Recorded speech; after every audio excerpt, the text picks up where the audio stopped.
आज के लिए अगर कोई चाहे कि वो बैलेंस पोर्टफोलियो बनाए तो कौन कौन से फंड्स हैं जो आज की डेट में वो अपने पोर्टफोलियो में शामिल कर सकते हैं? जी। तो देखिए स्मिता जी, आप अगर एक अच्छा इक्विटी बैलेंस पोर्टफोलियो बनाना चाहते हैं तो सबसे पहले आपके पोर्टफोलियो में जो ओपनिंग बैट्समैन होता है यानी एक लार्ज कैप फंड का होना बहुत ही आवश्यक है। उसके हम्म। बिना कोई भी पोर्टफोलियो कंप्लीट नहीं हो सकता।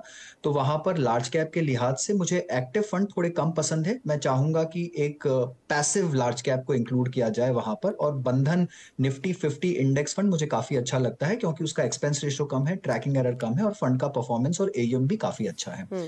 तो ये हो गया आपका लार्ज कैप एलोकेशन।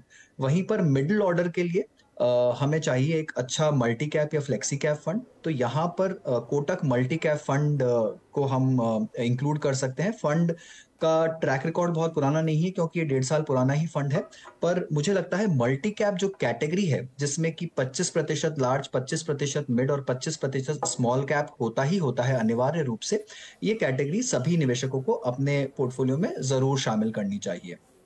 तो ये हो गए हमारे दो फंड। यहीं पर तीसरा जो थोड़ा सा अब थोड़ा रिस्क को बढ़ाते हैं पोर्टफोलियो में, अग्रेसिव करते हैं उसे, और यहाँ पर हमें एक मिड कैप फंड का शुमार करना पड़ेगा पोर्टफोलियो में।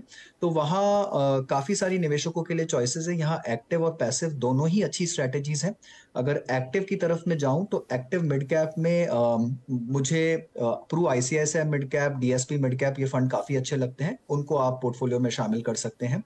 और सबसे आखिरी में एक अच्छा स्मॉल कैप फंड। अच्छा स्मॉल कैप फंड एक पिंच हिटर के जैसे होता है, अग्रेसिव जिसे बोलते हैं पोर्टफोलियो में। हम्म। और ये एक लंबी अवधि के लिए बहुत अच्छा रिटर्न दे सकता है। तो यहाँ पर आप टाटा स्मॉल कैप या Pru ICICI small cap fund को अपने पोर्टफोलियो में शामिल कर सकते हैं। तो ये एक अच्छा मिक्स आपको सारे मार्केट कैपिटलाइजेशन का एक अच्छा मिश्रण दे देता है पूरे पोर्टफोलियो में।